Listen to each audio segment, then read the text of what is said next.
నమస్కారం, నేను మీ Ravalika. Welcome to RG media. So ప్రస్తుతం ఈరోజు మనం చేవెళ్ళ ఎంపీ బీజేపీ అభ్యర్థి కొండా విశ్వేశ్వరరెడ్డి గారితో ఉన్నాము. వారితో ఎంపీ ఎలక్షన్ ముచ్చట. హాయ్ సార్, ఎలా ఉన్నారు? ఫైన్ అండి, how are you? Fine sir. Ya. So MP elections ఎలా వెళ్తున్నాయి? మంచిగా వెళ్తున్నాయి. ప్రచారం ఆల్మోస్ట్ 4-5 months అయింది మొదలుపెట్టి. Going smoothly and progressing every day. So ఇంకా కొంచెం చాలా తక్కువ టైం ఉంది. నాకు చాలా టైం ఉండే, అందుకే మధ్య ఇంకా 15 రోజులు ఎక్స్ట్రా దొరికినాయి నాకు. అందుకే ఒక యాత్ర కూడా ఎత్తుకున్నా, ప్రజా ఆశీర్వాద యాత్ర. ఓకే. అయితే before I file my nomination I thought I'll go around my places and tell them నేను నిలబడుతున్నా, మీ ఆశీర్వాదం కావాలని. Okay. So I even had time for an ఆశీర్వాద యాత్ర. Okay. Konda Vishweshwar Reddy non local అని మీ పైన నిలబడిన వాళ్ళు ప్రచారం చేస్తున్నారు. Even Ranjith Reddy non local.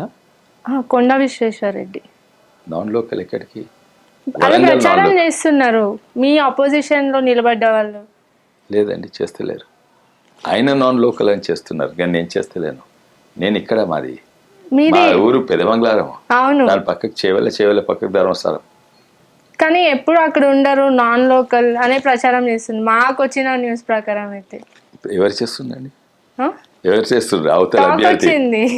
Talk రాలేదు, అవతల అభ్యర్థి చేస్తున్నారు. మాకు కూడా అదే డౌట్ వచ్చింది, ఇంతకి లోకలా నాన్ లోకలా అని. ఎవరు లోకల్ నాన్ లోకల్ ఆయన మీద ఉన్నది. అభ్యర్థి ఇప్పటి వరకు ఒక్క గ్రామం తిరగలేదు. నేను ఈవెన్ ఇన్ లాస్ట్ 14 days 370 గ్రామం, ప్రతి 900 పైన గ్రామాలలో ప్రతి గ్రామం నేను తిరిగిన. మేబీ 1-2 హ్యామ్లెట్స్ తిరగలేదు, కానీ ప్రతి గ్రామం ఒకటిసారి కాదు 3 సార్లు తిరిగిన. ఫర్ వేరియస్ రీజన్స్, ప్రత్యేకంగా development, but also in one occasion just to give invitation, wedding invitations to sarpanch, because they are my people. ఆ ప్రాంతం ఉన్న వాళ్ళని నా ఊళ్ళు. ప్రతి సర్పంచ్ ఇంటి లోపలికి అడుగుపెట్టినా, నీళ్లు కూడా తాగిన. ప్రతి ఊర్లో 3 సార్లు, కొన్ని ఊర్లో 15-20 సార్లు పోయినా.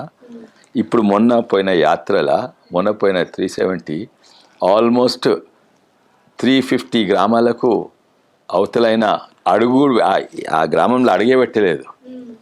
అయితే ఆయనను ఎవరు గుర్తుపట్టారు. ఆయన కూడా సర్వే చేసుకుంటూ వేరే వాళ్ళు కూడా సర్వే చేసిండ్రు. ఇక్కడ ఎంపీ ఎవరంటే తెలియదు అన్నారు.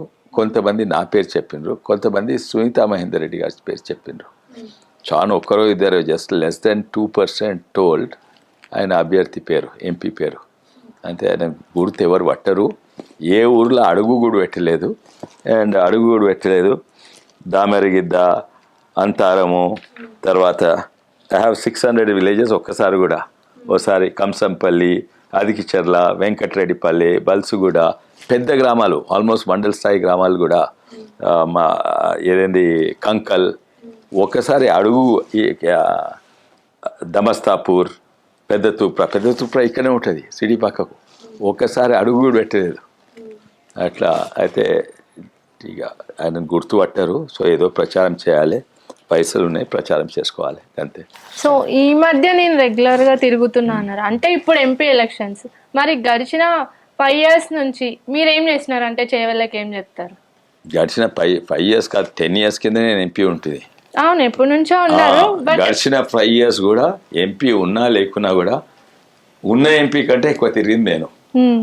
కరోనా అప్పుడు కంటిన్యూస్ నేను తిరుగుతున్నా, అంతకుముందు కంటిన్యూస్ తిరుగుతున్నా.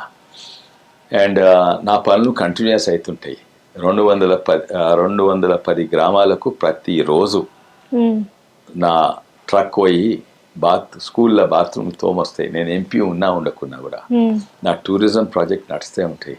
నేను ఎంపీ లేనప్పుడు కూడా ప్రతి సర్పంచ్కు కనీసం 1-2 సార్లు ఫోన్ చేస్తాను అండ్ ఉత్తరాలు రాస్తాను ఎట్లున్నాయి. ఎందుకంటే సర్పంచ్ మీద నాకు చాలా గౌరవం. ఏ పార్టీ ఉన్నా కూడా పార్టీని పక్కకు పెట్టి ప్రతి ఏడాది నేను లాస్ట్ 10 years అండి, లాస్ట్ 5 years నేను ఎంపీ లేనప్పుడు కూడా ప్రతి సర్పంచ్కు 2 చెక్లు పంపేది. ఒకటేమో నిర్ణయం చేసుకునేది DO, district education officer, 10th pest ఎవరికి వచ్చింది వాళ్ళు, అంటే పెద్దేం కాదు, 2500 రూపీస్. తర్వాత ఇంకో చెక్ ఏమో సర్పంచ్కే ఇచ్చేది. నువ్వు నిర్ణయించి మోస్ట్ డిజర్వింగ్, అంటే ఎవరైనా పేదోళ్ళున్నా, లేకుంటే అనాథులున్నా, పిల్లలు తల్లిదండ్రులు లేని వాళ్ళున్నా, లేకుంటే వికలాంగులున్నా, ఎవరైనా నిజంగానే ఒక చాలా ఘోరమైన సిచ్యువేషన్ ఉంటే ఆర్థికంగా అప్పుడు నువ్వే నిర్ణయం తీసుకొని ఇచ్చేది. నేను అది ఏ సర్పంచ్ ఉన్నాయి, టీఆర్ఎస్ ఉండేది, కాంగ్రెస్ ఉండేది, బీజేపీ ఉన్నాయి, నేను సర్పంచ్ నమ్మేటోళ్ళను. సర్పంచ్ నన్ను నమ్ముతారు. నా ఇంట్లో పెళ్ళి అయితే వాళ్ళ ఇంటికి పోయి నేను కాడిచ్చేటోని. నా అంత అందుబాటులో నేను అనుకుంటా చరిత్రలో మా చేవెళ్ళలో ఎవరు లేకుండే. స్వాతంత్రం ఆల్మోస్ట్ 1000 గ్రామాలు ఉండొచ్చు, అంటే హ్యామ్లెట్స్ తోటి 1000 కంటే ఎక్కువనే, కానీ కొన్ని గ్రామ పంచాయతీలు నేను అయినాక చేసిండు. లెట్స్ సే 900 గ్రామాలలో దాదాపు 700 గ్రామాలలో స్వాతంత్రం నుంచి ఇప్పటి వరకు ఒక్క ఎంపీ కూడా అడుగు పెట్టలేదు ఈ రోజు వరకు. ఎవరన్నా పెట్టిందంటే నేను ఒక్కనే. అయితే దుష్ప్రచారం చేస్తున్న కేంద్రుడే ఏమని చేసుకోవచ్చు, ఏమీ లేదు. నేను 400 గ్రామాలకు ఎంపీ ల్యాడ్స్ ఫండ్స్ ఇచ్చిన. ఎంపీ ల్యాడ్స్ ఫండ్స్ ఇయ్యక మొదలైనా, ఇచ్చినప్పుడు పని అవుతున్నప్పుడు అయినా, పని అయిపోయినాక పోయినా. అయితే ఇట్లా నాట్ జస్ట్ చేవెళ్ళ అండ్ అభ్యర్థి కాదు, మొత్తం తెలంగాణలో నో ఎంపీ. అంటే సిటీలో ఉన్న వాళ్ళు కొంచెం వాళ్ళకే సిటీ గింతే ఉంటుంది. ఇది అక్కడ వరకు పోతుంది, ఎక్కడ మన కర్ణాటక వరకు పోతుంది, అండ్ ఇక్కడ ఇబ్రాహీంపట్నం వరకు పోతుంది, ఓల్డ్ సిటీ వరకు. So nobody I will challenge, not now, స్వాతంత్రం నుంచి ఇప్పటి వరకు ఏ ఎంపీ కూడా. నాకంటే ముందు జైపాల్ రెడ్డి గారు ఉండే, వారు ఇంత ఆఫ్కోర్స్ వారు యూనియన్ మంత్రి ఉండే, దానికంటే ముందు సుల్తాన్ ఓవైసీ ఉండే, తర్వాత దానికంటే ఎంతోమంది ఎంపీలు ఉండే స్వాతంత్రం నుంచి. ఇప్పటి వరకు ఎవరు కూడా ఇంత తిరగలేదు. నేను లక్షలాది మందిని కలుస్తూ ఉంటాను, అండ్ ప్రతి ఒక్కరు నన్ను గుర్తుపడతారు. మీరు అన్నారు ప్రతి ఒక్కరు నన్ను గుర్తుపడతారు, అందరినీ కలుస్తాను. ఆయన ఎవరు గుర్తుపట్టారు, కానీ మీరు ఎవరిని గుర్తుపెట్టుకోరు అని. నేను లక్షలాది మందిని గుర్తుపడతా, లక్షలాది. నేను కాదు, అందరు రాజకీయ నాయకులు మ్యాక్సిమం పీపుల్, నేను లక్షలాది మంది, వేలాది మందిని గుర్తుపట్టాను. అండ్ నేను గుర్తుపట్టుకుంటే నీ పేరే ఉంది బైసాబ్ అని చెప్తా. వేరే వాళ్ళు యాక్టింగ్ ఇది అది చేస్తారు, ఆ ఊరికి ఎప్పుడు తిరగని వాళ్ళు ఫస్ట్ ఎట్లున్నావు బైసాబ్ పక్కన అడుగుతాడు, దీని పేరేమో ఉంటుంది. అరే వాని పేరు గిదా, హాయ్ మల్లేష్ గారు ఎట్లున్నారండి, యాక్టింగ్ నాకేం అవసరం లేదు, నేను అందులో అడుగు పెట్టినోడు ఇది ప్రచారం చేస్తాను చేసుకొని. నేను డైరెక్ట్ అడుగుతా, నేను లక్షలాది మందిని కలుస్తాను, నేను కలిసినంత మందిని ఎవరు కలవరు.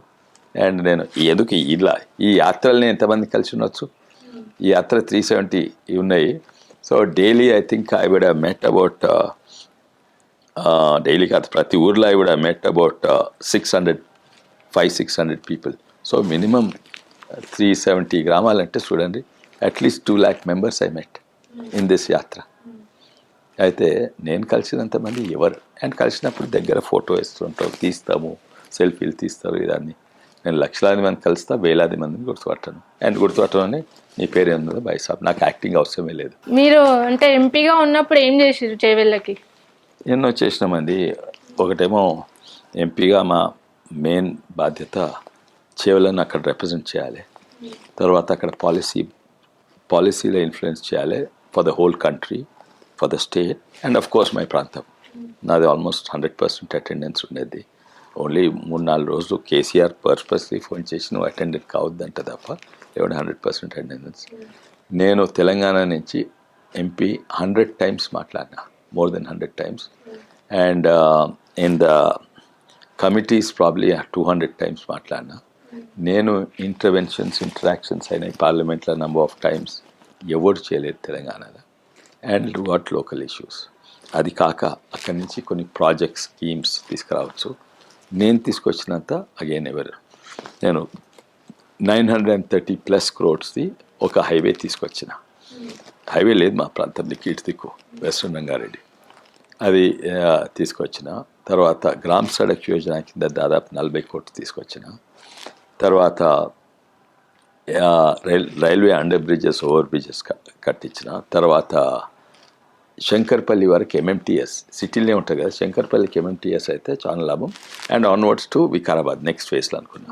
నేను అక్కడి నుంచి 50-50 project, state government and central government. అది నేను సెంట్రల్ గవర్నమెంట్ నుంచి తీసుకొస్తే స్టేట్ గవర్నమెంట్ చేతులు ఎత్తేసింది. తర్వాత మన తాండూర్ స్టోన్కు జిఎస్టీ 18% పెట్టిన, అంటే షాబాద్ బండల్ చీప్ 18% పెడితే అది కిందికి తీసుకొచ్చిన. తాండూర్లో కందులు ఉండేది, దానికి జిఐ ట్యాగింగ్ ఉండాలి, అంటే కందులే కానీ తాండూర్ కందులు చాలా మంచి టేస్టీ ఉంటాయి, మంచి క్వాలిటీ ఉంటాయి, దానికి సపరేట్ ట్యాగింగ్ నేనే ఇనిషియేట్ చేసిన, తర్వాత వచ్చింది. సో ఇవన్నీ చేసిన. ఇది ఓన్లీ సెంటర్ నుంచి చేసింది. ఇవి కాక నాకు ఎంపీ ల్యాడ్స్ ఉంటాయి, ఎంపీ ల్యాడ్స్ అంటే ప్రతి ఎంపీకి 5 కోట్లు ఇస్తారు ఏడాదికి. దాంతో నేను మంచిగా వాడుకున్నా, ప్రజలకు లాభమయ్యేటి యూత్ క్లబ్స్ కట్టిన, సీసీ రోడ్స్లు, డ్రైనేజెస్లు, ప్రతి 400 గ్రామాలలో నేను ఎంపీ ల్యాడ్స్ ఇచ్చిన. అండ్ తర్వాత నేను సొంతగా చేస్తా కొన్ని, అంటే మా ట్రస్ట్ ద్వారా మా ఫ్యామిలీ ఫాదర్ పేరు మీద అదే 200 గ్రామాలలో స్కూల్ టాయిలెట్స్ నేను కడుగుతా. ఎందుకంటే ఘోరంగా ఉండే టీఆర్ఎస్ ఉన్నప్పుడు గర్ల్స్కు టాయిలెట్స్ లేరు, అయితే గర్ల్స్ పంపరు స్కూల్కు. సో అండ్ ప్రైవేట్ స్కూల్స్కి పంపేందుకు ఫీజు ఉండదు. ఇంట్లో 2 కొడుకు బిడ్డ ఉంటే కొడుకుని ప్రైవేట్ స్కూల్, గర్ల్స్కి ఇది గవర్నమెంట్ స్కూల్కు పోరు వాళ్ళు. అయితే దాంట్లో నేను పోయి స్కూల్ ఇప్పుడు కూడా ఎంపీ ఉన్నా లేకున్నా నేను స్కూల్ టాయిలెట్స్కి అడుగుతాను ఎవ్రీడే ఎక్సెప్ట్ 2 months హాలిడేస్. ఇప్పుడు right now they are not working because school summer holidays ఉన్నాయి. తర్వాత నా టూరిజం ప్రాజెక్ట్ చేసినాను 3 సార్లు దీన్ని బంద్ చేయాలి, ఎందుకంటే నాకు చాలా మంచి పేరు వస్తున్నది.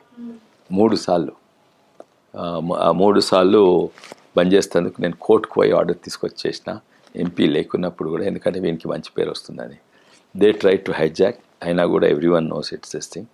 సో ఎన్నో. తర్వాత బయోగ్యాస్, ఇంటికి పైప్ లైన్ ద్వారా గ్యాస్ వస్తున్నది, అది పెద్దకి చేస్తూ ఉన్నా.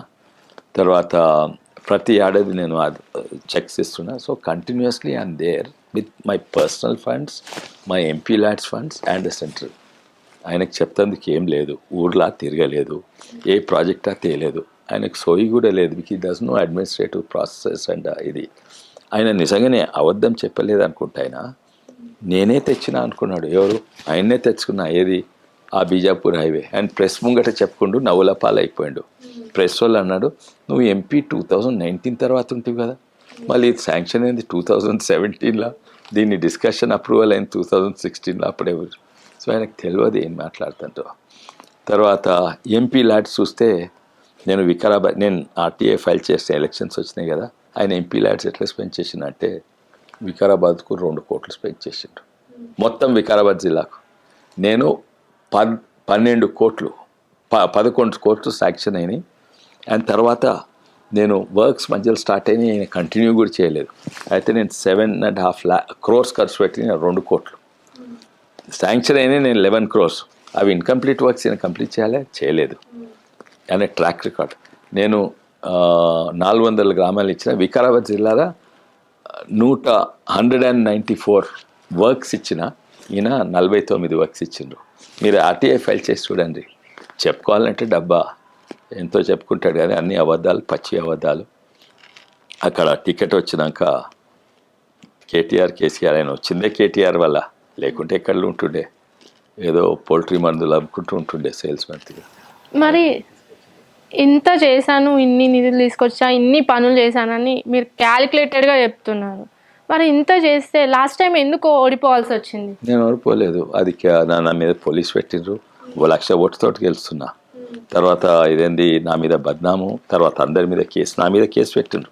ఏంటంటే నేను పోలీసు వాళ్ళనంట రోడ్ల మీద కొట్టి వాళ్ళ బట్టలు చింపుకొని నా ప్రైవేట్ జైల్లో పెట్టినా అని నా మీద కేసు పెట్టిండ్రు. అసలేమైంది, వాళ్ళకి వారెంట్ లేకుండా నా కింద వస్తే నా సీసీ కెమెరాలు నా లోపలికి వస్తే ఎట్లా వచ్చినావు అని అడిగినాం. అంటే నాకు తెలియదు, నేను లోపల ఉన్నా, బయట నా కంప్యూటర్స్లు వాళ్ళకు కూడా తెలియదు. ఆయన ఎవరు కొత్త అయినా మా కంప్యూటర్స్ చూస్తున్నట్టే డిపార్ట్మెంట్ అయినా. అయితే నేను వచ్చి పక్కకు కూర్చో, నేను మహేందర్ రెడ్డి అంటూ డీజీపీకి ఫోన్ చేసిన, తర్వాత కమిషనర్ ఫోన్ చేసిన, అట్లా రారాదు. మహేందర్ రెడ్డి ఎందుకో అట్లా వస్తుంది, మీ వారెంట్ చూపెట్టమంటే చూపెడతలేరు. అయితే ఇవన్నీ ఫోన్ చేసిన, అన్నీ రికార్డింగ్ చేసుకున్నా. అప్పుడే ఇమీడియట్లీ మా ఫోన్లో సెల్ ఫోన్ రికార్డింగ్ చేసి వీళ్ళు ఇల్లీగల్గా నా ప్రెమిసెస్ ఎంటర్ అయ్యి సర్చింగ్ చేస్తుండ్రు, అంటే వాళ్ళు సస్పెండ్ అవుతారనమాట. అయితే నేను direct Banjara hills police station పోయి కేసు ఫైల్ చేసిన. And I took the complaint file చేసిన. ఐ టుక్ ద అక్నాలజ్మెంట్ ఉన్నది. వాళ్ళు దాన్ని ఎఫ్ఐఆర్ మార్చక, ఎందుకంటే అధికారం ఉండే, ఉల్టా నా మీద కేసు పెట్టిన ఏంటంటే పోలీసు వాళ్ళని కొట్టి బట్టలు చింపి నాకు ప్రైవేట్ జైలు వేసిన అని చింపిన. వాళ్ళు కంప్లైంట్ ఇచ్చింది కదా, వాళ్ళు ప్లెయింట్ ఉంటే వాళ్ళు యాక్షన్ తీసుకోవాలి దెబ్బ. మళ్ళీ దాన్ని నేను దబ్బున దీన్ని నిర్ణయం తీసుకుంటే వాళ్ళు కోర్టుకు వస్తలేరు, ఎందుకంటే కోర్టుకు వస్తే తేలిపోతుంది. 5 ఏళ్ళు అయింది, లాస్ట్ ఎలక్షన్స్ అయింది, ఇప్పటి వరకు వాళ్ళు ముందుకు వస్తలేరు. ఇక్కడ కోర్టు ఎలా ఉంటుంది? చాలా కాదు, కోర్టు రెడీ ఉన్నది, కానీ ఐ కెన్ డీలే కదా. అవును, కానీ నార్మల్లీ ఏమంటే నేను మీ మీద కంప్లైంట్ చేసిన అనుకోండి, నేను డీలే చేయాలి, నాకు ఫాస్ట్ జస్టిస్ కావాలి. అవును మీరు డీలే చేయవచ్చు, మీరు తప్పించుకోవచ్చు, అవును. అయితే డీలే చేస్తా. కానీ కంప్లైంట్ ఇచ్చినోడే డీలే చేస్తుండే, అది police department Telangana government delay చేస్తుంది. ఇంకా కేసు అట్లే ఉంది. అయితే ఓడిపోయింది నేను కాదు, నేను 1,00,000 ఓటుతో గెలుస్తుంటే రాజేంద్ర ప్రతి ఒక్కరు మా వాళ్ళని అరెస్ట్ చేసిండ్రు, బైండ్ ఓవర్ చేసిండ్రు, మా మీద కేసులు పెట్టిండ్రు. గెలిచింది తెలంగాణ పోలీస్, ఎలక్షన్ కొట్లాడింది. ఈయనైతే అసలే కాదు, కేటీఆర్ కేసీఆర్ తెలంగాణ పోలీసును మా బాగా హింసించింది, ఎన్నో విధానంగా ఇచ్చేసింది. ఫోన్ ట్యాపింగ్ చేసిండ్రు నా మీద, ఇవన్నీ చేసిండ్రు. ఫోన్ ట్యాపింగ్ అయిందా సార్ మీది? 200%. అంటే ఎట్లా, ఏం చేసిర్రు అసలు? కొంతమందిని బ్లాక్మెయిల్ చేసిర్రు కూడా అని, మనీ కోసం ఫోన్ ట్యాపింగ్ చేసి అని ఇచ్చారు కదా. నన్ను బ్లాక్మెయిల్ ఏం చేయలేదు. అంటే కొంతమంది బిజినెస్ పీపుల్ కూడా ట్యాప్ చేసి, బ్లాక్మెయిల్ చేయలేదు. బట్ మీరు కేసు ఫైల్ చేశారా నా ఫోన్ ట్యాప్ చేశారు అని?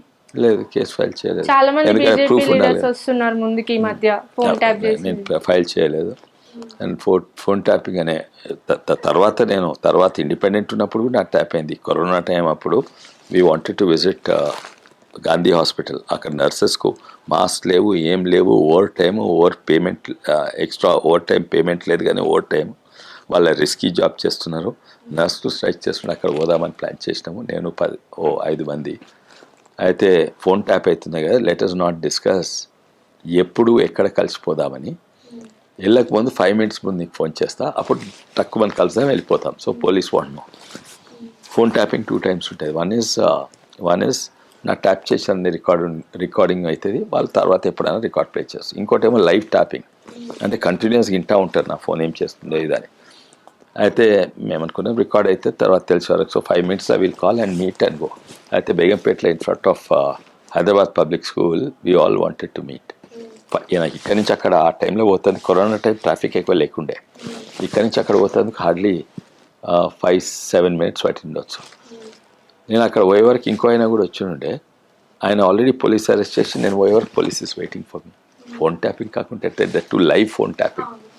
సో ఇవన్నీ ఉన్నాయి, ఎన్నో ఉన్నాయి, చేసిండ్రు. బట్ ఎలక్షన్స్ అప్పుడు out of the record police వాళ్ళు చెప్పారు, how can you tap me, my secretary, ఎంతమందిని ట్యాప్ చేస్తారంటే, మీది ఎంత పోలీస్ ఫోర్స్ ఉందా అంటే, మేము గణేష్ దానికి 60,000 పోలీస్ ఫోర్స్ పెడతాం, మీ మీద 600 మందిని పెట్టినాం.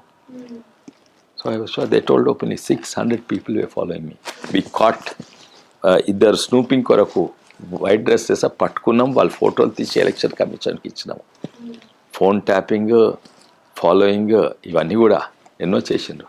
సో ఇదంటే పొలిటికల్ గేమ్ కోసం, అధికారం కోసం ఫోన్ ట్యాప్ చేశారు, ఓకే. ఇంకా చాలా మంది ఫోన్ ట్యాప్స్ కూడా చేసి మనీ బ్లాక్మెయిలింగ్, కొంతమంది సెలబ్రిటీస్ పర్సనల్ లైఫ్స్ కూడా చాలా స్పాయిల్ అయినాయి కదా. ఇంత దారుణం చేస్తున్నారు కదా, మరి దీని గురించి మీరేమంటారు? అసలు ప్రైవేట్ లైఫ్ కదా, ఫోన్ ట్యాప్ చేయడం అనేది పర్సనల్ థింగ్ అసలు యాక్చువల్గా, దాన్ని కూడా ట్యాప్ చేస్తున్నారు. అవును, phone tapping is illegal. Only central government, that to under certain circumstances they can do. State government చేయాలంటే వారెంట్ తీసుకున్నట్టు కోర్ట్ ఆర్డర్ ద్వారా తీసుకోవాలి. And so it is illegal అందరూ అనుకున్నారు. It is not right at any cost. And phone some governments have used it. ఎంత government insecure ఉంటే అంత tap చేస్తాయి. And last government has used it. But ఇప్పుడు కూడా ట్యాప్ చేస్తున్నట్టు అనిపిస్తుంది, నాకు తెలుస్తలేదు. ఏదో రూమర్ ఉంది ఈ గవర్నమెంట్ కూడా ట్యాప్ చేస్తుంది, కానీ నాకు తెలియదు, దాని మీద ఇంకా క్లారిటీ లేదు. ఈ గవర్నమెంట్ చేస్తుంది, పాస్ట్ గవర్నమెంట్ అది 100% చేసింది అండ్ బాగా హింసించింది మమ్మల్ని. చేవెళ్లలో బీజేపీని పండబెట్టి బొంద పెడతామని కేటీఆర్ అన్నారు, ఈ మాటలకు మీరేమంటారు? బొందలు ఎవరు పడ్డారు వాళ్ళే తెలుసుకోమను. మేము బొంద పెట్టిన అవసరం లేదు, వాళ్ళే పడ్డారు బొందల నుంచి లేవమను, నిలబడమను, తవ్వమను, బొంద పెట్టమను, వెల్కమ్. బీజేపీ చేసింది ఏం లేదు, చెప్పుకునేది లేక మతం పేరుతో హిందువుల ఓట్లు దండుకోవాలని చూస్తుంది అంటున్నారు కదా. అవును, మేము సీతారాంపూర్లో రాముంది 1100 ఎకరాలు కబ్జా పెట్టి ప్రైవేట్ వ్యక్తులకు అమ్ముకోలేదు. మేము తెలంగాణను అప్పుల పాలు చేయలేదు. మేము కుటుంబ పాలన చేయలేదు. మేము కాళేశ్వరం కట్టలేదు. ఇవన్నీ ఏం చేయలేదు. మేము చేసినవి ఏంటంటే రూపాయి బియ్యం ఇచ్చినాము. కరోనా వచ్చినప్పుడు 5 kgs బియ్యం ఇచ్చినాము. రైతులను ఆదుకున్నప్పుడు వాళ్ళు మద్దతు ధర ఇచ్చి 2000 రూపీస్ మద్దతు ధర ఇచ్చి బియ్యం కొన్నాము. తర్వాత ఫర్టిలైజర్ అంటే యూరియా అంటే చాలా ఎక్స్పెన్సివ్, ఆల్మోస్ట్ 2700 రూపాయలు బ్యాగ్ సంచి. అది 270 రూపాయలకి ఇచ్చినాం. అదే కాక ఉపాధి హామీ మేము 300 రూపాయలు ఇచ్చినాం, ఒక్క పైసా లంచం లేకుంటే. ఈ ఛాలెంజ్ ఎనీబడి. అదే కాక ఎంఎన్ఆర్ఈజీ స్కీమ్ అంటే ఉపాధి హామీ కొలువుకు మేము 300 రూపాయలు ఇచ్చుడే కాక మేము మెటీరియల్ కాంపోనెంట్ యాడ్ చేసి మొదలు ఉపాధి హామీ గుట్టకోయో బొందతావు, అది యూస్లెస్ ఫర్ ఎనీబడి. ఇంత పైసలు వస్తాయి, 150 రూపాయలు వస్తే 70 రూపాయలు లంచం, 80 రూపాయలు మిగులుతుంది. మేము 300 పడుతున్నాం. అండ్ పబ్లిక్ యూజ్ అయ్యేటట్టు దాంట్లో మెటీరియల్ కాంపోనెంట్ ఆడి లేబర్ తోటి సీసీ రోడ్ చేయాలి. అయితే అది చేసినాము. అండ్ ఇవన్నీ చేసినాం. కానీ కాళేశ్వరం కుంభకోణం చేయలేదు. వాళ్ళకి ఏమి చేయలేదంటే గవే అన్నారు. అకార్డింగ్ టు వాళ్ళే అన్ని చేసిండ్రు, అప్పుల పాలు చేసిండ్రు. ఇంతో అంతో గ్రామీణ ప్రాంతానికి వచ్చిందంటే అది కేవలము బీజేపీ వల్లనే. తెలంగాణ రాష్ట్రం ఆర్థికంగా నష్టమైందంటే అది ప్రత్యేకంగా టీఆర్ఎస్ పార్టీ వల్లనే. మీరేమో ఇలా అంటున్నారు, కేంద్రం నుంచి తీసుకొచ్చి చేసింది మొత్తం మేమే అని బీఆర్ఎస్ వాళ్ళు అంటారు. చాలా మంది నమ్మిండ్రు. జై శ్రీరామ్ అంటే కడుపు నింతదా, అల్లాహ్ అక్బర్ అంటే కడుపు నింతదా, హేల్ జీజస్ హోలీ మేరీ అంటే కడుపు నింతదా అన్నాడు. ధైర్యం లేదు, అది ధైర్యం లేదు చూడు. అవును, నిండదు. బట్ మనిషి కుర్తా కడుపు నిండుడు కాదు, మన గుండె నిండాలి, మన మనస్సు నిండాలి, మనం పుణ్యం ఉండాలి, మనకి ఇవన్నీ కూడా ఉండాలి. అయితే అన్నీ ఉంటాయి మనకు. బీజేపీ అంటే అక్కడి నుంచి ఫిజికల్ నీడ్స్ వరకు, కానీ మొత్తం ఫిజికల్ నీడ్స్ చూసేది మేమే. ఉపాధి హామీ ఇచ్చింది, రూపాయి బియ్యం ఇచ్చింది, అన్నీ కూడా మేమే. అండ్ వీళ్ళు ఏం చేసింది చెప్పండి. ఒకటి డబుల్ బెడ్రూమ్లు ఇచ్చిండ్రా, దళిత బంధు ఇచ్చిండ్రా, వాళ్ళు కట్టింది కాళేశ్వరం. ఇంకా వాళ్ళ దగ్గర మీడియా న్యూస్ ఉంది. ఎవరికన్నా సీఎంకు కుటుంబ మీడియా అవసరమా చెప్పండి. మీడియా అంటే నిజాలు బయటికి పెట్టాలి. వీళ్ళు అబద్ధాలను బొందబెడతందుకు, ఆ అబద్ధాలు చెప్తందుకు, నిజాలు బొందబెడతందుకు వీళ్ళు కుటుంబ మీడియా పెట్టుకున్నారు. అయితే అదే చెప్తున్నది వాళ్ళకి మీడియా ఎందుకు. P&R డిపార్ట్మెంట్ ఉండే గవర్నమెంట్లో. ఇంకా 4-5 ఏళ్ళు బిలీవ్ చేసిండ్రు. నేనే అన్ని ఇస్తున్నా అన్నాడు కేసీఆర్, నేనే బియ్యం ఇస్తున్నా, నేనే. ఆ ఫోటో కూడా పెట్టలేదు. నిర్మలా సీతారామన్ వచ్చి అప్పుడు పెట్టేదానికి మోడీ ఫోటో కూడా తెలియదు. అప్పుడు ప్రజలకు తెలియదు బియ్యం ఇచ్చేది, 5 కేజీలు బియ్యం ఇచ్చేది మోడీ అని తెలియదు. చాలా మంది నమ్మిండ్రు ఈయన్నే ఇస్తున్నాను. మద్దతు ధర వరి ఏండ్రి సన్న బియ్యం ఏండ్రి చెప్తే అందరూ అనుకుంటూ ఈ మహాశయుడే కేసీఆరే మద్దతు ధర ఇస్తున్నానని. తర్వాత అందరికి తెలిసింది ఎవరు. ఫర్టిలైజర్స్ ఇప్పుడు కంపల్సరీ ఫర్టిలైజర్ షాప్ మీద బోడీ పెట్టుకోవాలి, రేషన్ షాప్ మీద బోడీ బొమ్మ పెట్టుకోవాలి, ఫర్ సెంట్రల్ గవర్నమెంట్ అని పెట్టుకోవాలి. అబద్ధాలు ఆడింది, బయటకు వచ్చినాయి, ఓడిపోయినారు అంతే. బీజేపీ హిందుత్వం పేరుతో ముందుకెళ్తుంది కదా, మరి ముస్లిం ఓట్స్ వద్దా మీకు? ఎందుకు ముస్లిం ఓట్స్ బాగా పడుతున్నాయి మాకు యూపీలో. ఇక్కడ వాళ్ళు మత రాజకీయాలకు ఆడుతున్నారు. వాళ్ళు ఇక్కడ రాహుల్ గాంధీ అయినా ఇక్కడ అభ్యర్థి అయినా. బీజేపీ అంత ఏంది, ఏదన్నా పథకం, ఏదన్నా ముస్లిమ్స్ రక్షించేది బీజేపీ పార్టీ మాత్రమే. అన్నిట్లో ఎక్కువ ముస్లిమ్స్ లాభ పొందుతున్న బీజేపీ పథకాలతోటి. ప్రధానమంత్రి ఆవాస్ యోజన 36% ముస్లిమ్స్ లాభపడ్డారు. ముద్రా లోన్స్ 31%, ఎక్కడ యూపీలా. తర్వాత ఏ పథకం కూడా బియ్యం ఇస్తే ఏ కులంకు మతం కాదు, ముస్లిమ్స్ దొరుకుతాయి, హిందువులకు దొరుకుతాయి, అన్ని కులాల హిందువులకు దొరుకుతాయి, క్రిస్టియన్స్ దొరుకుతాయి. ఆవాస్ యోజన అన్నీ అందరికీ. కానీ మేము ముస్లిం రిజర్వేషన్ వ్యతిరేకం. ఎందుకంటే అది కమ్యూనల్ పాలిటిక్స్. ముస్లిం ఓట్ బ్యాంక్. మళ్ళీ ముస్లిం రిజర్వేషన్ పెడితే హిందూ రిజర్వేషన్ కూడా పెట్టాలి కదా, అది క్రిస్టియన్ రిజర్వేషన్ పెట్టాలి కదా. And it is against the చట్టం. అంబేద్కర్ రాసిన చట్టానికి వ్యతిరేకం. మత రాజకీయాలు ఆడొద్దు, మతం బేస్డ్. పేదోళ్ళు ఎవరున్నా ఇవ్వాలి. పేదోళ్ళు ముస్లిమ్స్ ఉన్నా, క్రిస్టియన్స్ ఉన్నా, హిందువులు ఉన్నా ఇవ్వాలి. ఏమి ఇవ్వాలి? ఇస్తున్నారు బియ్యం. కానీ వీళ్ళకి బిర్యానీ పెడతా, వీళ్ళకి బియ్యం పెడతా, వీళ్ళకి సజ్జలు పెడతా అని ఉండొద్దు. ఇది సమానంగా చూసేది అది. ఇది ఇన్నేళ్ళు 60 ఏళ్ళు ఈ కమిషన్ రిపోర్ట్స్, ఆచార్ కమిషన్ ఆ రిపోర్ట్లలో కూడా 60 ఏళ్ళ కాంగ్రెస్ ప్రభుత్వం ముస్లిమ్స్ ఎక్కడున్నారో అక్కడనే ముస్లిం ఇడిచిపెట్టిపోయినరు. అందుకే బీజేపీ కాంగ్రెస్ ముస్లిం బ్యాంక్ వాడుకున్న కాంగ్రెస్ అంతటా ఓడిపోయింది. యూపీ, బీహార్, మధ్యప్రదేశ్ అంతటా ఓడిపోయింది. అయితే ముస్లిం గ్రహించిన కాంగ్రెస్ వీళ్ళని మనం వాడుకున్నది, అంతా వాడుకున్నది. మళ్ళీ ఇప్పుడు మత రాజకీయాలు తెచ్చి ముస్లిం ఓట్స్ను గుంజుకుంటేందుకు ప్రయత్నం చేశారు. ఏంటంటే వీళ్ళు సిఏ తెచ్చి ముస్లింకి సిటిజన్షిప్ తీయవద్దు. వాస్తవం ఏంది, సిఏ ఎవరు తెచ్చిండ్రు? First Ambedkar wanted CA. అదే కాక సిఏ ఫస్ట్ ఎవరు నెహ్రూ సర్దార్ పటేల్ ఉన్నప్పుడు సిఏ అటువంటి చట్టం తెచ్చిండ్రు. దాని తర్వాత 2001లో మన్మోహన్ సింగ్ సిఏ ఉండాలన్నారు. ఇప్పుడు మేము దాన్ని మంచి చేస్తే మేము ఫస్ట్ మన్మోహన్ బద్నాం చేస్తున్నారు. మన ఉత్తమ్ గారు సిఏ అసలు అవసరం లేదు అని అదే అంటున్నారు. వాళ్ళు కన్ఫ్యూజ్ కాంగ్రెస్ పార్టీ లేకుంటే ప్రజలను కన్ఫ్యూజ్ చేస్తారు. 2001లో మన్మోహన్ సింగ్ లోక్సభలో ఏమన్నట్టు తెలుసుకోండి, చూడండి, మీరు గూగుల్ చేయండి, యూట్యూబ్లో సెర్చ్ చేయండి.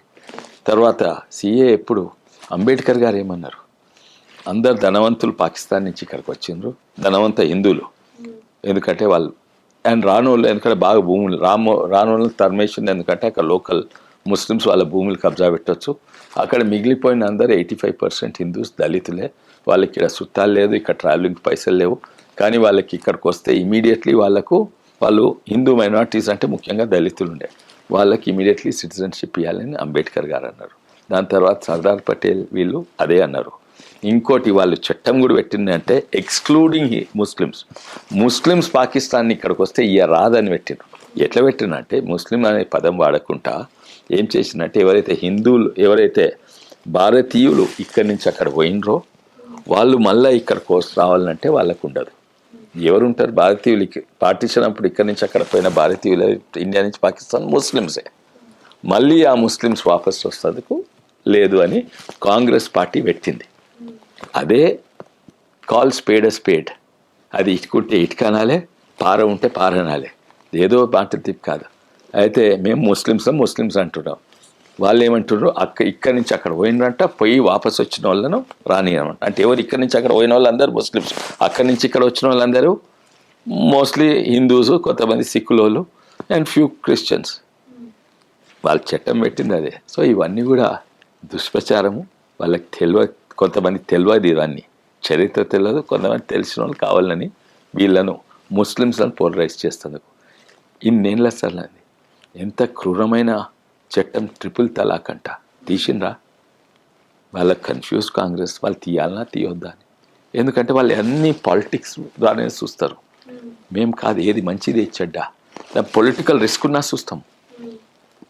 అయితే ఇప్పుడు తీసేస్తే వాళ్ళకు కన్ఫ్యూజ్ కాంగ్రెస్. ఇప్పుడు కూడా కాంగ్రెస్ మేము తీసింది మంచిదైందా, మంచిది కాలేదా? మంచిదైతే వాళ్ళకి నష్టము, మంచిది కాకుంటే వాళ్ళకి నష్టము. వాళ్ళు ఏం సమాధానం చేసినా మాకు లాభం. ఎందుకంటే అది సిద్ధాంతంగా అది అన్నిటికీ వ్యతిరేకం. మ్యారేజ్ అనేది శాంక్టిటీ, దాన్ని తలాక్ అంటే పోరాదు. అటువంటివి ఎనీ ముస్లిం దేశాలలో కూడా అది లేదు, ఇక్కడ ఉన్నది. అంటే కాంగ్రెస్ వాళ్ళకు ముస్లిమ్స్ దగ్గర పోవద్దు, భయపడతారు, లేకుంటే వాళ్ళని అప్పీస్ చేయాలి కాదు. అయితే అది తప్పు. అండ్ ఈ మెయిన్ నా బాధ ఏంటంటే పెద్ద మనుషులు ముస్లిం సొసైటీలో వాళ్ళకి అర్థమైంది ఇది. కొంచెం చాలా యంగ్స్టర్స్కు ఒకేదే వాళ్ళు న్యూట్రల్ ఉంటారు, మంచి డైరెక్షన్ తీసుకోవాలి. కానీ 18 to 30 years ఉన్న యంగ్స్టర్స్ను ఈ కాంగ్రెస్ పార్టీ మైండ్ పాయిజన్ చేసింది. అందరు అంటారు ఈ మదర్సాస్ కాదు కాంగ్రెస్ పార్టీ. సిఏ నువ్వు పెట్టినావు, మా మీద అవసరుతున్నావు. అట్లనే కాశ్మీర్ మీద వాళ్ళకి ఇంకా తెలియదు అది మంచిదా కాదా అని. Confused Congress. Uniform civil code అంటే అందరికీ, నేను ముస్లిం ఉండవచ్చు, మీరు హిందూ ఉండవచ్చు, తను క్రిస్టియన్ ఉండొచ్చు, సర్దార్జీ ఉండొచ్చు. ఈ దేశంలో అంటే అందరికీ ఒకటే చట్టం కదా. అదే అంటే ట్రూలీ సెక్యులర్. ఓ సైడ్ అంటారు మేము కమ్యూనల్, కానీ మేము యూసీసీ తెస్తే అంటే యూనిఫామ్ సివిల్ కోడ్ తెస్తే దాన్ని వ్యతిరేకం. ప్రతి దాంట్లో కన్ఫ్యూజన్ వీళ్ళు, ప్రతి దాంట్లో. ఆఖరికి ఇట్లా క్యాండిడేట్స్ కూడా కన్ఫ్యూజన్. ఒకరిని పెట్టి తీసి ఇంకోటి వేస్తుండు. ఇప్పటి వరకు వేసిండ్రు హైదరాబాద్ క్యాండిడేట్ ఎవరు, కాంగ్రెస్ క్యాండిడేట్ ఎవరు వేసిండ్రా? ఇంకా కన్ఫర్మ్ అయ్యలేదు. ఇంకా కన్ఫ్యూజన్ కాంగ్రెస్ అంటే కన్ఫ్యూజన్, లేకుంటే ప్రజలను కన్ఫ్యూజ్ చేయాలి. అండ్ మత రాజకీయాలు, కమ్యూనల్ పాలిటిక్స్. ఎందుకు రాహుల్ గాంధీ మొత్తం ఇడిచిపెట్టిపోయింది కదా, ఎక్కడ పోయిండు? పారిపోయిండు. ఇక్కడి నుంచి యూపీ నుంచి కేరళకు పారిపోయిండు. ఎందుకంటే ఆ కేరళలంట, వయనాడులంట సేఫ్ సీట్ అంట ఆయనకు. ఎందుకంటే 51% ముస్లిమ్స్ ఉన్నారు, వాళ్ళు నాకు ఓటేస్తారు. తర్వాత 18% క్రిస్టియన్స్ ఉన్నారు, హిందూస్ 31% అని. అంటే హిందూస్ భయపడి పారిపోయిందా? ఇంకోటి ముస్లిమ్స్ కూడా ఆయన కేర్ చూడండి. ఈసారి నథింగ్ ఈజ్ సేఫ్, అది కూడా సేఫ్ కాకుండొచ్చు. ఎందుకంటే కొంతమంది చాలా మంది ముస్లిమ్స్ కొంత సెగ్మెంట్ను రాడికలైజ్ చేసింది. నాట్ ఏదో టెర్రరిస్ట్ అక్కడి నుంచి కాదు, మహారాష్ట్ర కాంగ్రెస్ పార్టీ వాళ్ళే చేసిండ్రు. కమ్యూనల్ అంటే అది. ఇంకోటి ఇక్కడ ఉన్న అభ్యర్థి ఏమంటుండు, అది నిజమున్న ఆయనకు రాజకీయాలు తెలియదు, ఏం చెప్పాలి. ఆయన నిజమున్న ఏంది, నాకు 4 లక్షల ముస్లిం ఓట్స్ ఉన్నాయి చివరి పార్లమెంట్లో, నాకు 2 లక్షల క్రిస్టియన్ ఓట్స్ ఉన్నాయి, అదే 6 లక్షలు నేను గెలిచిపోతా. సరే అది వాస్తవం అనుకోండి, బయట చెప్పొస్తా. ఇది ఎనీ కొంచెం ఇంతో అన్న తెలివిన రాజకీయ నాయకుడు చెప్పాడు అట్లా. చెప్తే అది నెగటివ్ అవుతుంది. సో రాజకీయ అవగాహన లేదు, అహంకారం, పైసల మత్తు బాగున్నది, సంపాదించుకున్నారు. మరి మీరు ఇంత బలంగా ఉంది, అందరి ఓట్లు మాకే అంటున్నారు. నేను అంటలేను, నేను గెలుస్తున్నా అంటున్నా. ఓవరాల్ తెలంగాణలో నేను చెప్పేది, కాంగ్రెస్ కంటే మేమే బలంగా ఉన్నామని అంటున్నారు కదా. మరి రఘునందన్, ఈటల వీళ్ళందరూ ఎందుకు ఓడిపోయినారు? ధర్మపురి అరవింద్ అసలు ఓడిపోవాల్సిన అవసరం ఏముంది బీజేపీ ఇంత చేస్తే? ఎందుకంటే మా మీద రుద్దిండ్రు చాలా, అన్నిట్లో పెద్ద చంక్ కాంగ్రెస్ ఓట్లు కావవి, యాంటీ ఇన్కంబెన్సీ ఓట్స్ అంటే anti ruling party, anti TRS KCR KTR ఓట్లు ఉన్నాయి. మా మీద దుష్ప్రచారం చేసింది అని అంటే, మీరు కవితను అరెస్ట్ చేయలేదు, అయితే మీరు టీఆర్ఎస్ పొత్తులు ఉన్నారు, అండ్ యాంటీ ఇన్కంబెన్సీ ఎట్లా ఇస్తుంది మనకు? ఏరు కదా. బాగా ప్రచారం చేసిండ్రు. చేసే వరకు నమ్మి కాంగ్రెస్ పార్టీకి ఉన్న 18% ఓట్లు ప్లస్ యాంటీ ఇన్కంబెన్సీ దాదాపు 20%, 25% ఓట్లు రెండు కంబైన్ అయ్యాయి. లేకుంటే అంతకుముందు కాంగ్రెస్ డిపాజిట్లు పోతుండే. జిహెచ్ఎంసీ అనుకో, హుజరాబాద్ అనుకో, ఈవెన్ మున్గోడ్లో మేము ఓడిపోయినా కూడా 10,000తోటి కాంగ్రెస్ డిపాజిట్ రాలేదు. ప్రతి దగ్గర ఓడిపోతూ ఉన్నారు, డిపాజిట్లు వస్తలేవు, జిహెచ్ఎంసీ అన్నిట్లా. అయితే ఎవరికి వచ్చినాయి ఓట్లు? మాకే ఎక్కువ పర్సంటేజ్ ఓట్లు వచ్చింది. కాంగ్రెస్కి యాంటీ ఇన్కంబెన్సీ యాడ్ అయింది, ఎందుకంటే మేము కవితను అరెస్ట్ చేయలేదు. అప్పుడు అసెంబ్లీ ఎలక్షన్స్లో ఇది. అందుకే that's the single and only factor. Anti incumbency మాకు వస్తే బీజేపీ సీఎం ఉంటుండే అండ్ వాళ్ళకి డిపాజిట్లు రాకుండే. Congress plus anti incumbency is what won that time. ఇప్పుడు పరిస్థితులు మారినాయి. కవిత ఇస్ అరెస్టెడ్, అందరికి తెలుసు. We're not tied. అది మీరు వాంటెడ్ గా చేసిందని కదా, ఎంపీ ఎలక్షన్స్ కోసమే. వాంటెడ్ చేసేది ఉంటే మాకు సీఎం వద్దా? బీజేపీ సీఎం వాంటెడ్ చేసేది ఉంటే 1 year ముందే అరెస్ట్ చేస్తుంటివి. ఇది మా చేతులు ఉండదు, జ్యుడిషియరీ ఉంటుంది, లా ఉంటుంది. సరే వీళ్ళ ఆరోపణ ఏంటంటే సిబిఐ ఈడీ మా చేతులు ఉంది, ఉండదు. మ్యాక్సిమం కొంచెం ఎక్స్పెక్ట్ డబ్బుని చేయమని చెప్తాం. సరే ఉందనుకోండి, కోర్ట్స్ లేవా? హైకోర్టు లేదా? సుప్రీంకోర్టు? వాళ్ళు కూడా బీజేపీకి అమ్ముడు పోయినరా? ఇదేం ఆరోపణ అండి? మళ్ళీ దేశాన్ని ఎందుకు ఉండాలి? మోడీ న్యూస్ ఓటేయాలా, మిమ్మల్ని న్యూస్ ఓటేయాలా అంటే ఏం చెప్తారు? బీజేపీ పార్టీ సిద్ధాంతాన్ని, బీజేపీ పార్టీ విధానాన్ని లార్జర్ స్కేల్లా, దెన్ మోడీ దేశాన్ని డైరెక్షన్ తీసుకుంటున్నారు, దాన్ని చూసి అది కింది వరకు బియ్యం వరకు ప్రతి ఊర్లో అందుతున్న దాన్ని చూసి, ప్లస్ మోడీ అభ్యర్థి ఇక్కడ ఈయననే బెస్ట్ అని ఓటేయాలి. అంటే ఫస్ట్ బీజేపీ పార్టీ సిద్ధాంతం, తర్వాత మోడీ, తర్వాత లాస్ట్ నన్ను క్యాండిడేట్గా చూసి.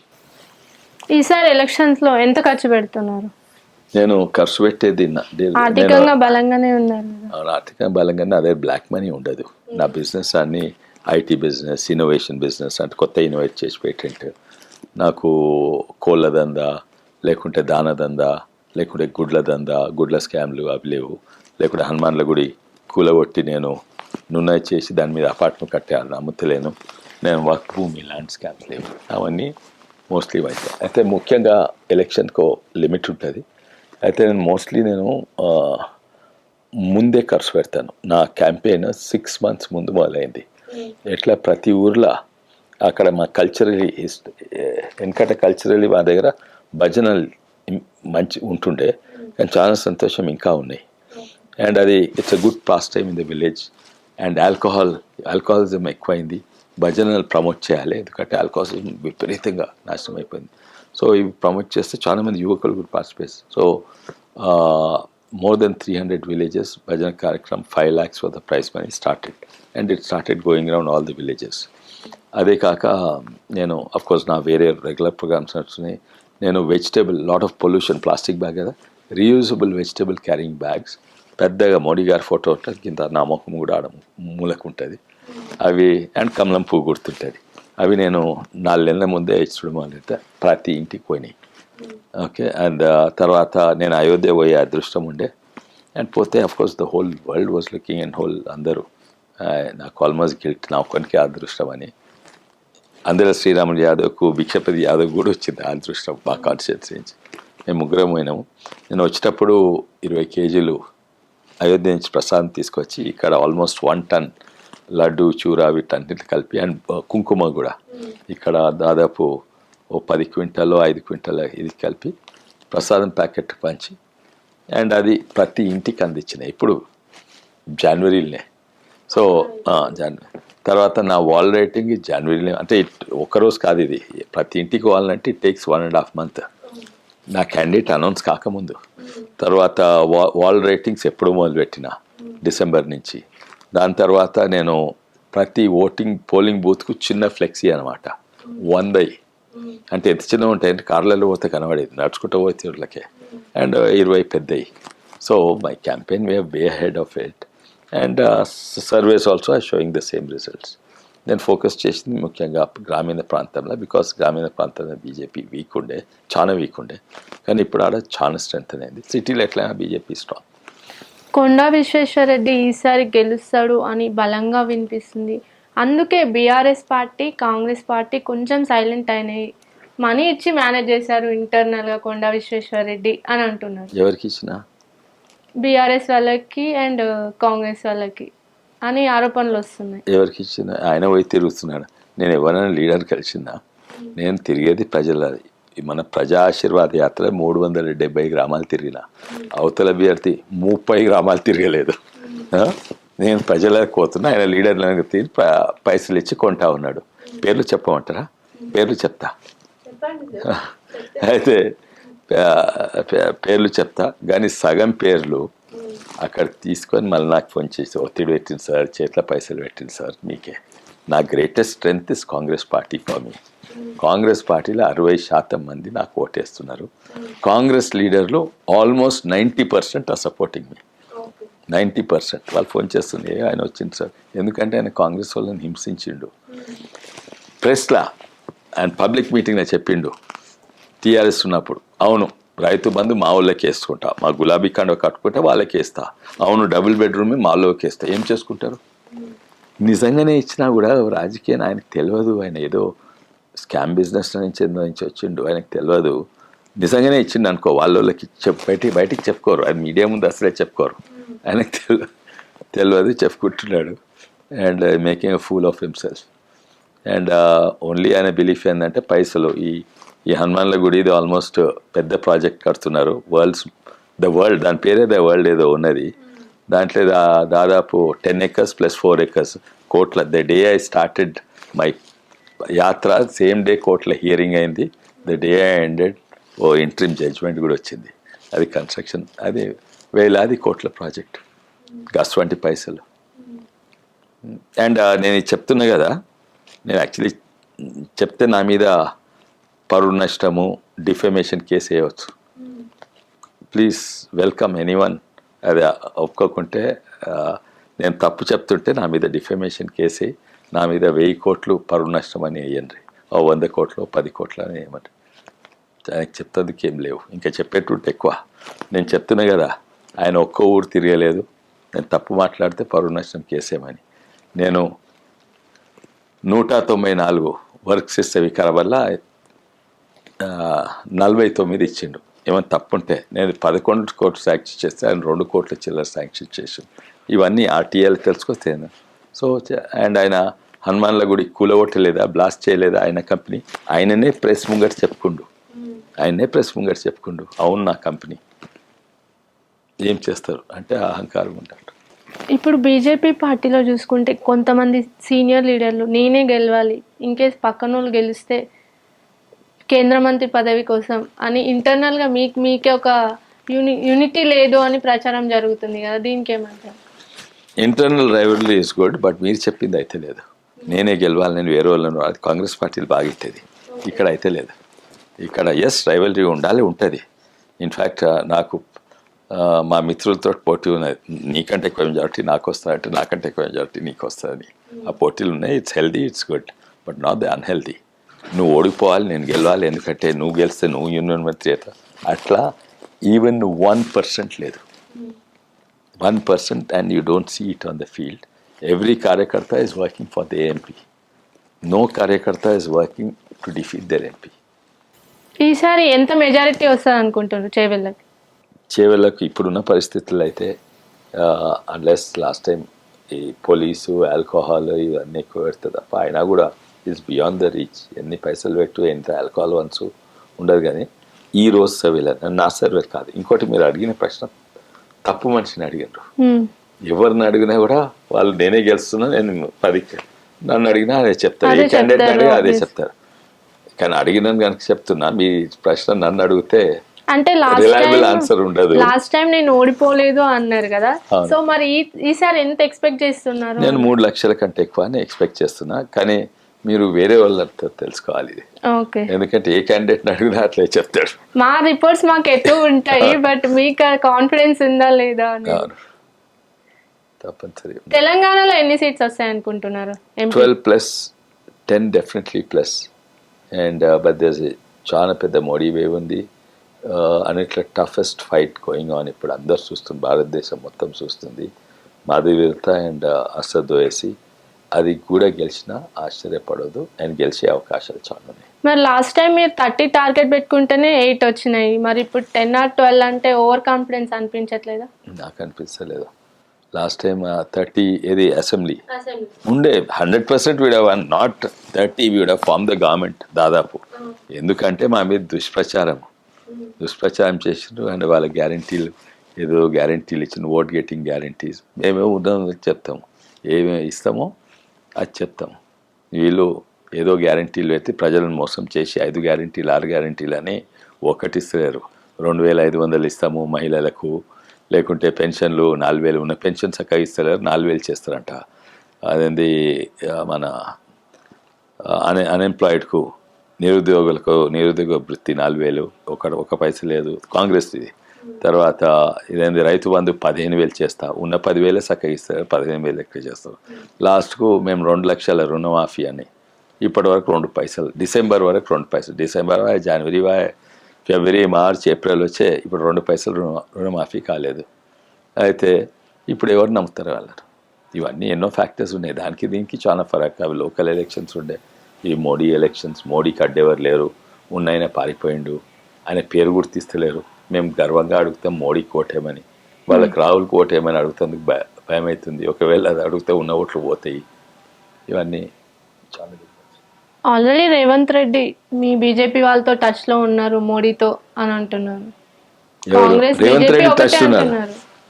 Congress party BJP party Revanth Reddy ఉండొచ్చు, ఎందుకంటే Revanth Reddy has high regards for Modi గారు. మా పెద్దన్న అంటారు, అండ్ పెద్ద మనసుతో ఎన్నో చేస్తున్నారు రేవంత్ రెడ్డి గారికి. So yes, nothing wrong with it. And that's why స్టేట్కు 9,000 కోట్లు వచ్చినాయి. మోడీ గారు కక్ష కట్టుకొని రేవంత్ రెడ్డి అంటే పడతలేడు, అండ్ అడిగినే ఇస్తున్నాడు. సో సత్సంబంధాలు మంచిగా పెట్టుకున్నారు, సో అది మంచిదే. అండ్ మాకు అఫీషియల్ కాంగ్రెస్ తోటి ఏం పొత్తు ఉండదు, you know that. And BRS తోటి మాకు అసలే పొత్తు ఉండదు. We're against family rule. ఇది family rule, not even dynasty. Worse than dynasty is family rule. అయితే కవిత, మనం లాస్ట్ టైం కవిత అరెస్ట్ చేయలేదని ఆరోపణ పెట్టిండ్రు. ఇప్పుడు ఏం పెడతారు? ఇప్పుడు ఇంకోటి ఆయన చెప్తుండేందంటే చాలా సంతోషం రేవంత్ రెడ్డి గారు. అంటే రేవంత్ రెడ్డి గారు తనని చెప్పమన్నారు వాళ్ళ ఎలక్షన్ స్ట్రాటజీస్. 5 జాగాల డెఫినెట్ లాస్ అని ఆల్రెడీ రేవంత్ రెడ్డి గారే ఒప్పుకున్నట్టు. ఎందుకంటే మా మీద ఆరోపణ ఈ 5 జాగాలనంట ప్రత్యేకంగా మాకు ఇది టీఆర్ఎస్కు అండ్ మాకు పొత్తుందని. ఎందుకు 5 ఎందుకు జాగాలు, ఎందుకు 17 జాగాలు పెట్టచ్చు కదా? ప్రతి దగ్గర పొత్తు పెట్టుకుంటే అంత పెట్టుకుంటారు. అయితే అంటే క్లియర్ ఇండికేట్ రేవంత్ రెడ్డి గారు చాలా తెలియగలరు. ఈ 5 జాగాలు అంటే తెలిసిపోయింది అనమాట. ఈ 5 జాగాలు చేతులు ఎత్తేసినాము, గెలుస్తలేమని ఒప్పుకున్నట్టు. సో ఫైనల్ గా చేవెళ్ళ ప్రజలకు కానీ తెలంగాణ ప్రజలకు కానీ ఏం చెప్తారు? ఎంపీ ఎలక్షన్స్ వచ్చే ఎలక్షన్స్ పార్లమెంట్ ఎలక్షన్స్. ఇది Modi versus Rahul Gandhi, it's BJP versus Congress. Congress 60 ఏళ్ళు చేసినాయి చూడండి, వాళ్ళ 60 ఏళ్ళల్లో ఒకరికి బ్యాంక్ అకౌంట్ తెరవలేదు. మేము అడగకుండా తెరిచినాము, ఎందుకంటే అది మీకు దేశానికి లాభం అవుతుంది. 60 ఏళ్ళ వాళ్ళకి తట్టలేదు ఏంది బాత్రూమ్ బాత్రూమ్లు ఇవ్వాలని. బాత్రూమ్ ఇస్తే మన గౌరవము పెరుగుతుంది. ఇవన్నీ ఆలోచించలేదు మోడీ గారు. ఒక నిజమైన భారతీయుడు, నిజమైన జాతీయవాదం గుండెలు పెట్టుకొని పనిచేస్తాడు. పొద్దుగాల 4 గంటలకు లేచి పూజ చేసి యోగా చేసి రాత్రి వరకు 12 గంటలకు పంచుకొని మళ్ళీ వేస్తాడు. అది ఆయన పిల్లల కొరకు కదా, ఆయన సంతానం లేదు, ఆయన ఆస్తులకు అవసరం లేదు. బీజేపీ పార్టీ ఒక సిద్ధాంతం ఉన్న పార్టీ.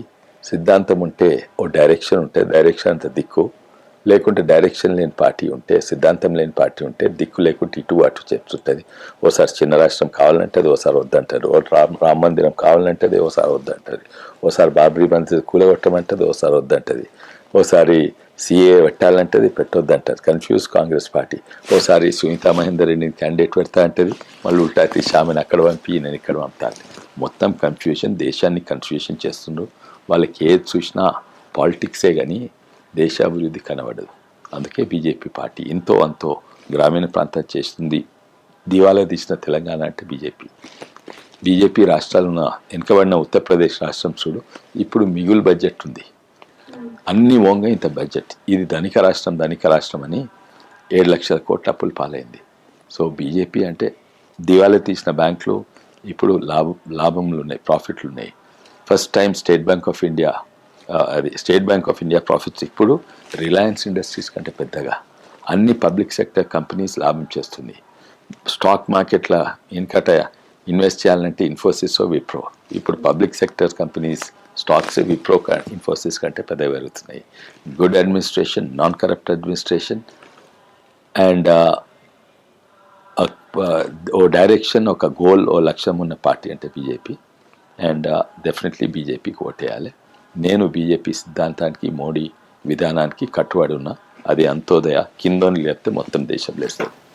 మీరు చేస్తున్నారు బాత్రూమ్ క్లీనింగ్స్, ఇవన్నీ చాలా స్ట్రిక్ట్గా ఫాలో అవుతున్నారు, అది పక్కన పెడతాం. కానీ స్వచ్ఛ భారత్ అనేది స్టార్టింగ్లో కొంచెం ఎఫెక్టివ్గా ఉండే, ఇప్పుడు మాత్రం ఫొటోస్కి వాటికే పరిమితం అయిపోయింది. హైదరాబాద్లో ఘోరంగా పరిస్థితి ఉన్నది. అండ్ మీరు హిమాచల్ ప్రదేశ్ చూడండి, కొన్ని రాష్ట్రాల్లో ఉన్నది, గోవా చూడండి, శుభ్రంగా ఉన్నాయి. కొన్ని రాష్ట్రాలు శుభ్రంగా ఉన్నాయి, అన్ని రాష్ట్రాలు సమానంగా లేవు. చేస్తాం మేము ఇక్కడ ప్రభుత్వం, నెక్స్ట్ ప్రభుత్వం బీజేపీదే ఉంటుంది, తప్పనిసరిగా చేస్తాం. 5 నెలల్లో వస్తుందో 5 ఏళ్ళలో చేస్తుందో బీజేపీ ప్రభుత్వం ఉంటుంది, శుభ్రత పెరుగుతుంది. అందరేమో పెద్ద పెద్ద ప్రాజెక్టులు అంటే మేమేమో చిన్న చిన్న బాత్రూమ్లు, స్వచ్ఛత అని పట్టుకున్నాం. అందుకే నాకు మోదీ మీద గౌరవం. ఎందుకంటే అది చిన్నదా పెద్ద, వేలాది కోట్ల 10,000 రూపాయల చూడొద్దు, దేశానికి ఏది అవసరం ఉంటే చేయాలి. ఒకవేళ కొండా విశ్వేశ్వరరెడ్డి గెలిస్తే కేంద్ర మంత్రి పదవి ఆశించే అవకాశం ఉందా? వస్తుంది, లేకుంటే నేను ఎంపీగా మంచి కాంట్రిబ్యూట్ చేసిన. నేను ఎంపీగా ఫస్ట్ టైం ఎంపీ ఉన్నప్పుడు నేను 2-3 దీంట్లో పార్లమెంటేరియన్ గ్రూప్ ఆఫ్ చిల్డ్రన్ నేను కన్వీనర్ ఉంటుంది, వాష్ లెజిస్లేటర్స్ ఫోరం నేను కన్వీనర్ ఉంటుంది.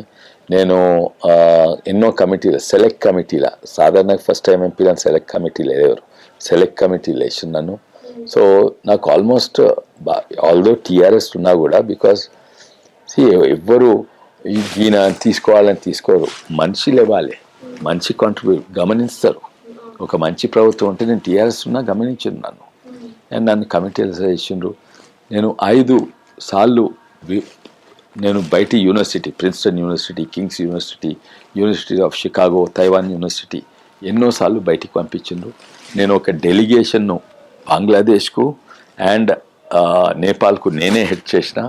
నేను ఇంటర్నేషనల్ పార్లమెంటేరియన్స్ కాన్ఫరెన్స్ నేను హెడ్ చేసిన, నాకు UN ఫండ్స్ ఇచ్చింది.